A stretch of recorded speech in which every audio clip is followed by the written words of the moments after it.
प्रभुं दारुमूर्तिं प्रियं चारुकीर्तिं घनश्यामलाङ्गं भुजङ्गाधिरूढं पुरीक्षेत्रवासं हृदिं श्रीविलासं जगन्नाथदेवं भजेऽहं रमेशं विभूषावलिभिः स्फुरद्रत्नहारैः सदा शोभिताङ्गं सतामन्तरङ्गं गणेशादिदिव्यांशुवेषान्धरन्तं जगन्नाथमीडे विनीलाद्रिवासं जगन्नाथमीडे विनीलाद्रिवासं प्रमार्जन्तमार्तिं किरन्तं सदीप्तिं मुदा भक्तचित्ते वसन्तं लसन्तं मुदा भक्तचित्ते वसन्तं लसन्तं श्रियः कामदं श्रीकरं श्रीनिवासं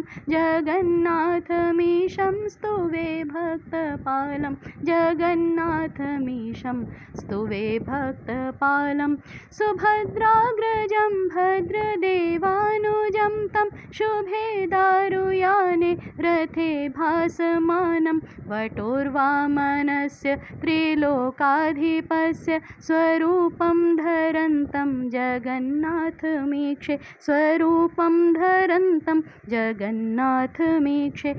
नवे पुष्करादौ यदाषाढयुग्मं प्रवर्तेत तस्मिन् शुभे सन्निवेशे नवे निम्बगात्रे विराजन्तमीड्यं जगन्नाथमूर्तिं मुदा प्रार्थयेऽहं मये चन्दनाख्ये श्रियामोदमानं महे चन्दनाख्ये श्रियामोदमानं वरैः पाण्डुपुत्रैः सुरैर्देवमुख्यैः नरेन्द्राभिधेये महापुण्यतोये नरेन्द्राभिधेये महापुण्यतोये हृदे सञ्चरन्तं जगन्नाथमीहे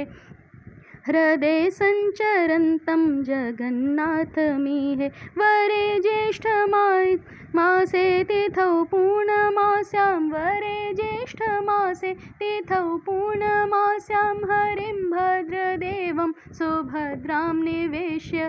शुचौ स्नानदेशे प्रकुर्वन्ति पूजां तथा सन्निविष्टं जगन्नाथमीष्टे तथा सन्निविष्टं जगन्नाथमीष्टे शुभे कार्तिके मङ्गले दिव्यमासे सीतैकादशी पुण्यदिष्टे वरिष्ठे सीतैकादशी पुण्यदिष्टे वरिष्ठे प्रभोश्चक्रिणः स्वापमोक्षाधिकाले प्रभोश्चक्रिणः स्वापमोक्षाधिकाले हरिं श्रीजगन्नाथदेवं निषेवे हरिं श्रीजगन्नाथदेवं